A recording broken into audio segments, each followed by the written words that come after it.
देवों के देव महादेव के ब्रह्मदेव, अलिफ लैला के चीमा देव, श्री कृष्णा के सम्राट जयरासंध, जय गणेश के भगवान विष्णु, फिल्म अपहरण के ट्रेडर्स लीडर सूरजमल और चक्रव्यूह के मुख्यमंत्री हमारे साथ राधा कृष्ण दत्ता जी हैं। आइए आज उनसे बात करते हैं और जानते हैं उनके करियर के बारे में। आज हम वापस दिल्ली में आए हैं। ये वही जगह है जहां से आपने जर्नी स्टार्ट करी थी, एनएसडी।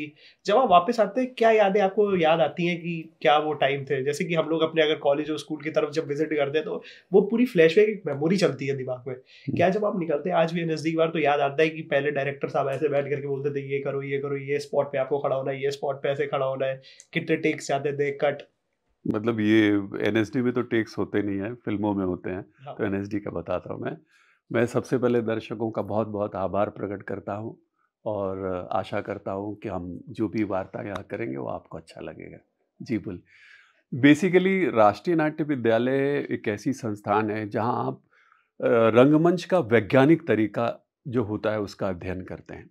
तो वैज्ञानिक तरीका से हमारे कहने का तात्पर्य ये है कि एक्टिंग एक ऐसी चीज़ होती है जहाँ दिल और दिमाग का सामंजस्य होता है। ठीक है, आप कुछ चीज़ें ऐसी होती है जो दिमाग से एनालाइज करते हैं, उसका विश्लेषण करते हैं और दिल से आप उसके भाव को उत्पन्न करते हैं। तो ये प्रक्रिया होती है अभिनय की।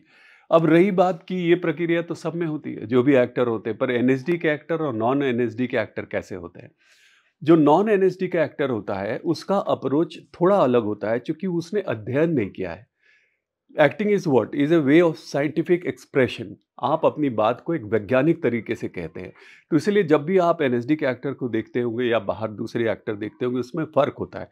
इसका मतलब ये नहीं है कि वो जो नॉन एनएसडीएन एक्टर है वो ख़राब है या एनएसडीएन एक्टर ही बहुत अच्छा है। ये तो खुद पे भी बहुत डिपेंड करता है। पर एनएसडी के एक्टर ज़्यादातर, मैं एक मास की बात कर रहा हूँ, ज़्यादातर अच्छे होते हैं क्योंकि वो ट्रेंड होते हैं। अब रही बात थिएटर की, तो थिएटर में क्या होता है कि आप अगर मूवमेंट को लो ना, तो मूवमेंट ओपन होता है, आज़ाद होता है। एक एक्टर अपनी एक्टिंग कर रहा है, वो थोड़ा आगे मूव करता है, थोड़ा पीछे आता है, डायरेक्टर एक लाइन देता है। फिल्म में तकनीक होती है। आपको अगर डायरेक्टर ने बोला है कि भैया आपको 2 स्टेप आगे बढ़ करके बोलना है, तो 2 स्टेप आगे बढ़ के ही बोलना पड़ेगा। इसलिए बोलना पड़ेगा, फोकस और आउट फोकस होता है। मतलब फिल्म में क्या होता है, वो उसको फुटे से नापा जाता है कि भाई ये एक्टर 3 फीट पीछे खड़ा रहेगा, फिर 1 फीट आगे जाएगा, तो उस हिसाब से उसके ऊपर फोकसिंग की जाती है। उसमें रिंग होता है, रिंग लेंसेज होते हैं। तो लेंस के 35 का लेंस लगा है, 90 का लेंस है, आके बोलेगा वो जो भी कैमरामैन रहता है या असिस्टेंट डायरेक्टर, सर हमने 90 का लगाया है, 120 लगाया है, 35 लगाया है। तो हमको आइडिया हो जाता है उसका मैग्निफिकेशन क्या है। समझ गए आप? तो इसलिए वहाँ पूरी तरह आप अपनी अभिनय एक तकनीकी तरीके से करते हैं। आप अभिनय तो अपनी तरह से करते हैं, लेकिन मूवमेंट है या कैमरा को देखना है या अपना एक्सप्रेशन देना है। अभी मान लो कि बहुत क्लोज फ्रेम लगा हुआ है, तो बोलेगा सर आपने सुना है सिर्फ। तो सुने का रिएक्शन टेलीविजन में लाउड हो सकता है, फिल्म में नहीं हो सकता है, क्योंकि फिल्म बड़े पर्दे पे आता है। आप सुना है, बुरी बात है। तो इस तरह का फर्क पड़ जाता है, क्योंकि उसका मैग्निफिकेशन बड़ा है और टेलीविजन का मैग्निफिकेशन छोटा है। ये फर्क है जी। सर जब मैंने रिसर्च करी आपके बारे में, मुझे पता चला, मैं आपको एक एग्जांपल देता हूँ। एक मूवी है अपहरण, और फिर आपने एक जगह एक्ट करा है देवों के देव महादेव। दो अलग अलग पूरे रोल है, एक में रिलीजियस है पूरा, एक पूरा थ्रिलर एक्शन की तरफ जा रहे हैं। आपको किस में मजा आता था करने में, कि एक्शन में देखने में, या फिर अपने आप को एकदम एक्शन में, या फिर एकदम रिलीजियस और स्पिरिचुअली बताने में? अभी ये आपने सवाल अच्छी पूछी है। बेसिकली होता क्या है, हम एक्टर हैं और जब हम नए नए जाते हैं ना एक्टिंग करने, तो हमारा भी वैसे ही रहता है, युद्ध की तरह। मार धाड़, तोड़ो फोड़ो, भोको उठा के फेंक दो, ये सब का एटीट्यूड रहता है। इसलिए अगर आप ध्यान दें, तो मैंने अपना करियर शुरू किया the sword of Tipu Sultan, उसके जो अंतिम के कुछ एपिसोड, और उसमें मैं मतलब जो टीपू सुल्तान का खासम खास सिपे सालार बाल कृष्ण का रोल किया था। उस पूरे सीरियल में एक पंडित थे, जो एक हिंदू पात्र थे, और एक मैं था। 2 ही हिंदू पात्र थे, बाकी कोई थे नहीं। तो उसमें हमारा यही काम था, रोज घोड़े पे बैठ जाओ, ब्लास्ट हो रहा है, घोड़ियां उड़ रही है, घोड़े उड़ रहे, हम तलवार लेके भाग रहे, यलगार करके ढक ढक ढक, मतलब ये सारी चीजें होती थी। That is a part of enjoyment. But as far as the acting is concern it goes simultaneously. Interest तो ज़रूर हमारा एक्शन में वो होता था, लेकिन जब परफॉर्मेंस की बात आती थी तो मुझे याद है संजय खान साहब बहुत तारीफ़ करते थे कि आप बहुत सधे हुए तरीके से करते हैं। उनका ये कहना था कि मतलब मुझे ऐसा लगता नहीं है कि ये कोई किरदार है, ऐसा उनको हमेशा लगता था कि ये किरदार नहीं है, असली ज़िंदगी है उसकी। एक होता है ना, एक अप्रोच होता है। अभी मैं मान लो मैंने कृष्णा में जरासंध किया है। जरासंध तो आपको पता है बहुत बड़ा दैत्य था, बहुत बड़ा दैत्य था और जिसने कौरवों का साथ भी दिया था। लेकिन जरासंध को मैंने थोड़ा-सा उसको वो किया, मतलब जब मैं अदायगी कर रहा हूँ, मान लो कि मैं जब एक बाप हूँ, जब अपनी बेटी का कन्यादान कर रहा हूँ या मैं युद्ध भूमि में हूँ, अपने सारे सेनाओं को और सेनापति को इंस्ट्रक्शन दे रहा हूँ, तो वो बात नहीं होती। क्या आप मतलब बहुत ध्यान से सोचेंगे, बहुत रियलिस्टिकली सोचेंगे, कोई बहुत बड़ा विलन भी है, जैसे आप मान लो हाजी मस्तान है, दाऊद है, कोई भी है, तो दाऊद अपने बच्चे से तो बात नहीं करेगा, क्यों भाई? ऐसा तो नहीं बोलेगा। वो तो बोलेगा बेटा कैसे हो, तुम क्या हो? भले वो दाऊद है। तो आदमी का रोल ज़िंदगी में जिस तरह से अलग-अलग समय में अलग-अलग होता है, मैंने भी किरदार वैसे ही किया और इसकी वजह से मुझे लगता है बहुत फ़ायदा हुआ। अब देखो, आपने अपहरण का ज़िक्र किया, उसमें मैं ट्रेडर्स लीडर हूँ। एकदम ही अलग है। और कहाँ मैं देवों के देव में ब्रह्मदेव हूँ। तो आप कहीं न कहीं कैरेक्टर के स्किन में जाते हो। आप उसके बारे में पढ़ते हो, सोचते हो, तो उस हिसाब से करते हैं। अब प्रकाश झा जी बहुत क्लियर थे अपने रोल के लिए कि भई एक बिहार की ये जगह है, एक मतलब समझो मिडल टाउन टाइप की जगह है, वहाँ के आप व्यापारी हो और वहाँ के लीडर हो। तो आपकी भाषा इस तरह से होगी, आपका जेस्चर थोड़ा लाउड होगा। तो उन्होंने हम लोगों को मतलब उसके विषय में बातचीत की थी, सब पूरी टीम के साथ बात करते, वो तो बेसिकली रिहर्सल करके काम करते हो, ऐसे डायरेक्टर नहीं हो, चाहे अजय देवगन हो, चाहे कितना बड़ा एक्टर नाना पाटेकर क्यों नहीं हो, सबसे बात करके काम करते हो। तो उनका एक रास्ता था और बस अपने एक्टर है तो कर ही लेते हैं। सर आपकी कोई ऐसी गो थ्रू मूवी जिसको आप जब चाहे आपकी खुद की मूवी लगा करके देख सकते हैं कि इसमें तो मैंने सबसे बेस्ट करा था, इसका तो कोई तोड़ नहीं था? बेसिकली मतलब थोड़ा इसका एक बैकग्राउंड आपको बताना चाहता हूँ कि मेरा जो मेन फोकस रहा वो टेलीविज़न पे रहा है और चूँकि आय और काम बहुत मिलता था, जब आदमी को काम मिलता है तो आदमी दूसरा द्वार नहीं देखता है। फिर भी कुछ लोग जानने वाले थे जिन्होंने मुझे फ़िल्मों में काम दिया, जैसे प्रकाश झा थे, वो जानते थे मुझे थिएटर से, चाहे मेरे और कुछ भोजपुरी फ़िल्में की थी, उन लोग जानते थे मुझे। तो उसमें मैंने एक पिक्चर की थी, तोहार प्यार चाही। मतलब ये सब तो हिंदी फ़िल्म है। हिंदी फ़िल्म में मैंने चक्रव्यूह भी बहुत एन्जॉय किया, उसमें मैंने चीफ़ मिनिस्टर का रोल किया था और बहुत एप्रिशिएट हुआ था। इसमें भी ये रोल अच्छा था, बहुत अच्छा था, फ़िल्म भी बहुत चली थी। बट एज़ एन एक्टर मुझे वो फ़िल्म बहुत अच्छी लगी क्योंकि उसका मैं मेन विलन था। मतलब मुझे देख के किसी माई के लाल में हिम्मत नहीं है कि वो मुझे विलन बनाए। मेरे फेस के साथ, गेटअप के साथ भले विलन बना ले कि दाढ़ी दे दी, मूंछें दे दिया, आईब्रोज एक्सटेंड कर दिया, बाल का कुछ कर दिया, बट उसने मुझे मेरी शक्ल के साथ उस डायरेक्टर मुझे विलन बनाया था और वो पिक्चर बहुत कामयाब हुई। उसमें सब अच्छे-अच्छे एक्टर थे, बड़े-बड़े, सुरेंद्र पाल थे, वो ज़मींदार थे, मैं था। तो उसमें मैं उसका मेन विलन था और मेरा जो किरदार था, वो कहीं न कहीं राजा भैया, मुख्तार अंसारी के बीच का किरदार था। तो मैंने बहुत एन्जॉय किया था वो। Sir I am very much into theatres. एक चीज़ मैं जब भी देखने जाता हूँ, अक्सर वीकेंड्स पे जाता हूँ जी। बंटी हाउस और देख कर के आता हूँ। एक चीज़ मैंने वहाँ पे बहुत कॉमन सुनी है कि कभी भी आपकी लाइफ पलट सकती है, कोई भी डायरेक्टर आके आ सकते हैं, आपको स्पॉट कर सकते हैं और आपकी एक्टिंग के बेसिस पे आपको एक बड़ा रोल मिल सकता है। क्या ये चीज़ सही है वहाँ पे? ऐसा अ, कहा जाता है जो? ये मतलब कुछ बातें होती हैं जो रोमानी होती हैं। रोमानी समझते हैं ना? एक ऐसी फ़िज़ा का निर्माण किया गया है, क्रिएट किया गया है, ये बहुत नहीं है। मतलब हो सकता है किसी की ज़िंदगी में हुआ हो। पहले हम सुनते थे ना कि वो भाई जॉनी वॉकर साहब जा रहे थे रास्ते में और उनकी उनकी अदायगी देखकर किसी ने बोला डायरेक्टर आओ तुम मेरे साथ काम करो।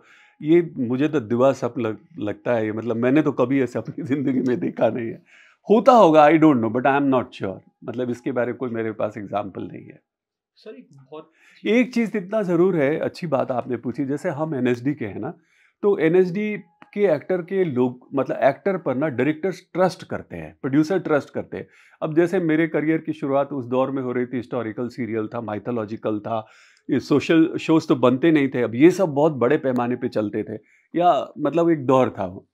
तो ये बात ज़रूर थी कि जैसे मैं रामानंद सागर साहब के पास भी गया मैं मिलने के लिए, तो उन्होंने ये नहीं पूछा कि बेटा आप जाओ ऑडिशन दे दो, ये कर दो। उन्होंने सीधे बोला कि तू कल चल जा, हम लोग अलिफ लैला लॉन्च कर रहे हैं, पहली स्टोरी का तू मेन हीरो करेगा। हाँ, कुछ नहीं बोला। एनएसडी सुने उनको असिस्टेंट मतलब जो कास्टिंग डायरेक्टर थी उन्होंने बता दिया कि ये एनएसडी के ऐसा वैसा, बस उनके घर पे गया, वो आए नीचे, बोले कि आ तू मेरे साथ खाना खा। बोले सर मैं काम किए बिना किसी के साथ खाना नहीं खाता। बोले अच्छा तो ठीक है, तेरे से बात ही कर लेता हूँ मैं। तो उन्होंने बात किया, बोला कि ऐसा है कि तू करेगा मेरा अलिफ लैला की पहली स्टोरी का मेन रोल करेगा, और मैंने बोल दिया प्रोडक्शन वाले को तुम्हारे टिकट वगैरह करवा देंगे, कॉस्ट्यूम सब वगैरह सब रेडी हो रहा है, तुम जाओ। और नेक्स्ट डे मैं चला गया बड़ौदा, और थर्ड डे से शूटिंग शुरू कर दी। तो ये फायदा हो जाता है कि हम लोगों को वो टेस्ट एंड ट्रायल वाले प्रोसेस में बहुत ज्यादा नहीं गुजरना पड़ता, एक ट्रस्ट रहता है। रही बात फिल्म की, तो फिल्म एक क्लैन है, मतलब वहां पे मतलब आप थोड़ा बाइफर्केशन समझ लो कि टेलीविजन और फिल्म में थोड़ा फर्क है। टेलीविजन में काम करते हैं वो एक अलग तैयारी रहती है, फिल्म की अलग तैयारी रहती है।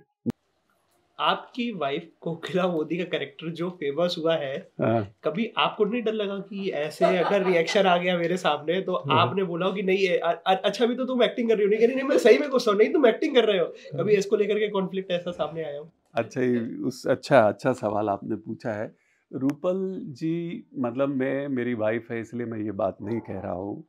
आई थिंक टेलीविजन में थिंक नहीं, मुझे यकीन है उनकी जैसी एक्ट्रेस नहीं है, उनके जैसी एक्ट्रेस नहीं है। मैं बहुत बड़ी बात कैमरे के सामने कह रहा हूँ। टेलीविजन में जिस कैलिबर की एक्ट्रेस है वो नहीं है। She is the number 1 top celebrity and fantastic actress, because I know I am from the same field.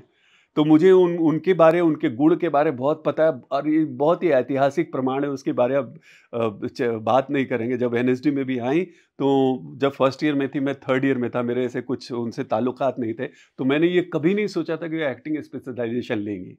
अब बात आपने जो सवाल किया, रूपल जी ऐसे है कि कभी बिन भय हो ना प्रीत, बिन भय हो ना प्रीत। तो आप ये थोड़ा याद रखिए, प्रीत जब भी होती है थोड़ा भय भी मन में होना चाहिए। तो उनका थोड़ा भय भी है, पर ऐसा नहीं है कि उनको मेरे प्रति भय है, ऐसा नहीं है।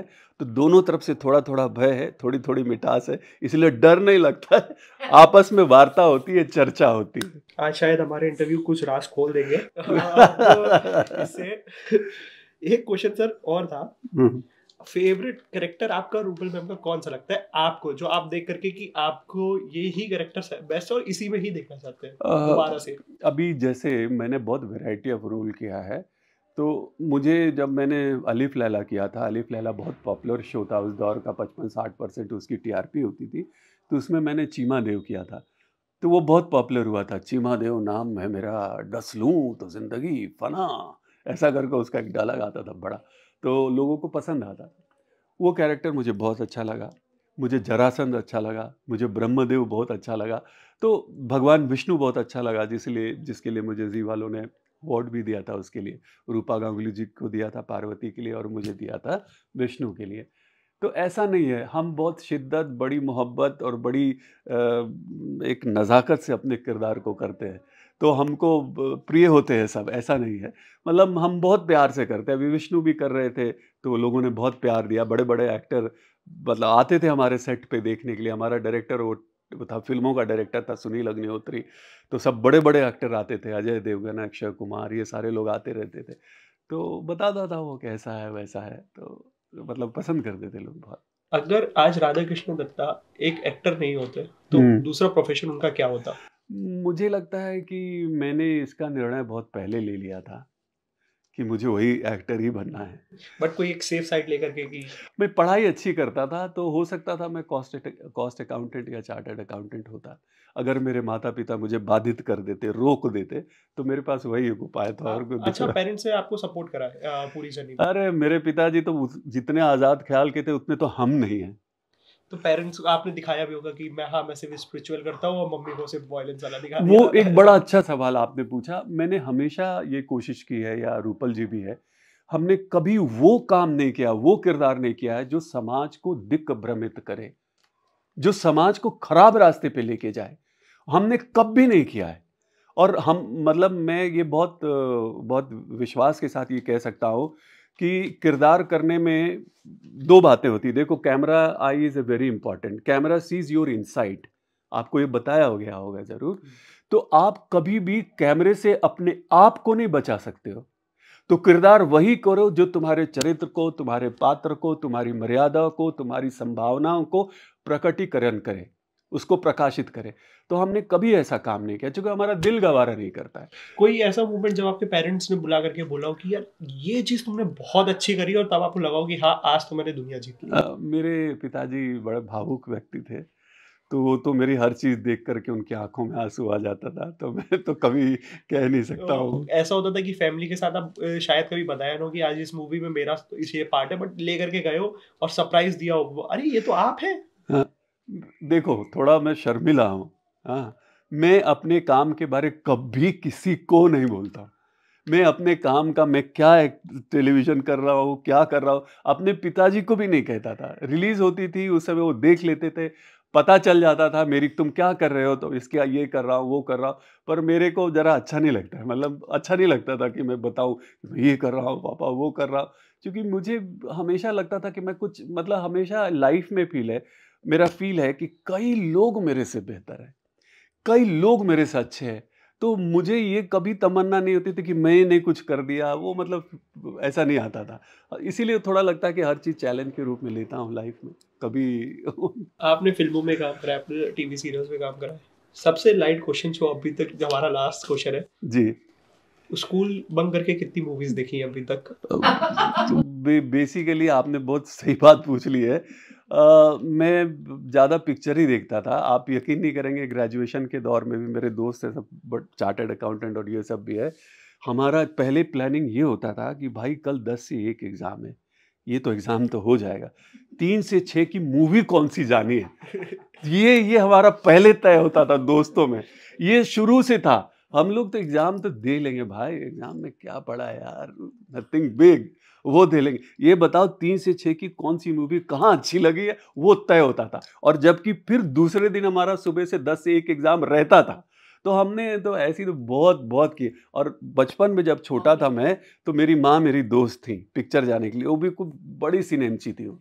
तो वो मैं और मेरी माँ, हम लोग चले जाते थे। वो 3 से 6 का शो हमारा फिक्स था। पिक्चर लगी नहीं कि अपना मार तोड़ करके टिकट विकेट ले लिया, लाइन में लग के हल्ला गुल्ला करके। एक्ट्रेस थी जिनकी मूवी देखने मैं बहुत पसंद करता था रेखा जी को। अपने समय में रेखा जी और हेमा मालिनी को बहुत पसंद करता था, और दोनों बहुत बेहतरीन एक्ट्रेसेस हैं, बहुत बेहतरीन एक्ट्रेसेस हैं। मैं बात करूंगा अगर फिल्मों की, तो मुझे लगता है मेरे दौर में जिनको मैंने देखा है, तो रेखा जी जैसी बेहतरीन एक्ट्रेस मैंने नहीं देखा है।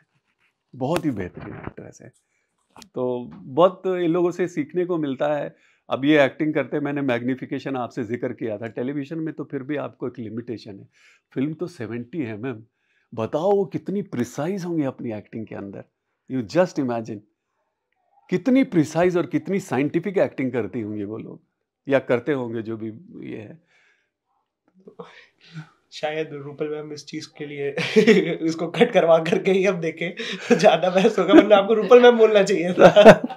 रूपल तो मैंने आपको पहले बोल दिया। देखो, एक कोई मैं पैमाना में फिक्स नहीं कर रहा हूँ, वो फिल्में करती नहीं है, वो बहुत चूजी हैं, सेलेक्टेड हैं। टेलीविजन के अंदर एक बार फिर से बोल रहा हूँ, रूपल जी जैसी अभिनेत्री नहीं। सर ने भी यहाँ पे सेफ खेला है। नहीं, सेफ नहीं। मैं देखो, एक मतलब जवानी में क्या होता है ना, आदमी किरदारों से मोहब्बत करता है। अभी रेखा जी वगैरह से हम लोग उनकी वो कैलेंडर लगा के रखते थे, और सुबह उठ के ऐसे प्रणाम नहीं करता था, बस जरा देख लेता है, तो वाह मन खुश हो गया, पूरे दिन ठीक हो गए। ऐसे रेखा और हेमा जी थे। तो मतलब वो बात अलग थी जब आप मैच्योरिटी से बात करते हो। और मैच्योरिटी से मैं इसलिए भी बोल रहा हूँ क्योंकि वैसा प्रभाव करने वाली अभिनेत्री मुझे जिंदगी में नहीं मिली है, जैसे दिलीप कुमार साहब। तो दिलीप कुमार साहब का क्या सानी है, कोई एक्टर ही नहीं है जो उसका नकल नहीं करता, चाहे वो अमिताभ साहब हो, चाहे वो कोई भी बड़ा एक्टर। दिलीप कुमार साहब एक विद्यालय थे, एक संस्था थे, जिससे सब एक्टर ने काम करना सीखा है। सब भारत के जितने एक्टर हैं सब दिलीप कुमार साहब से ही उन्होंने काम सीखा है। तो दिलीप साहब की बात ही अलग है। और दिलीप साहब का जो एक, आप बोलो ना, मैनरिस्टिक एक्टिंग करते थे, उसमें इमोशंस को कैसे वो कंटेन करते थे, कैसे लेके चलते थे, वो सीखने वाली बात है। अब मशाल पिक्चर के अंदर रुको रुको रुको करके गाड़ी रोक रहे हैं कि उनकी बीवी बीमार है, उनको लेके जाना है। आप इमेजिन करो किस एक्टर की इतनी हिम्मत है कि इस तरह से एक्टिंग करे, इस तरह से एक्टिंग करे। गंगा जमुना में उन्होंने जो गाना गाया, कान का बाला, आप बोलो किस एक्टर में हिम्मत है। तो दिलीप साहब तो बहुत ही बढ़िया। Thank you so much sir, आपने हमें टाइम दिया।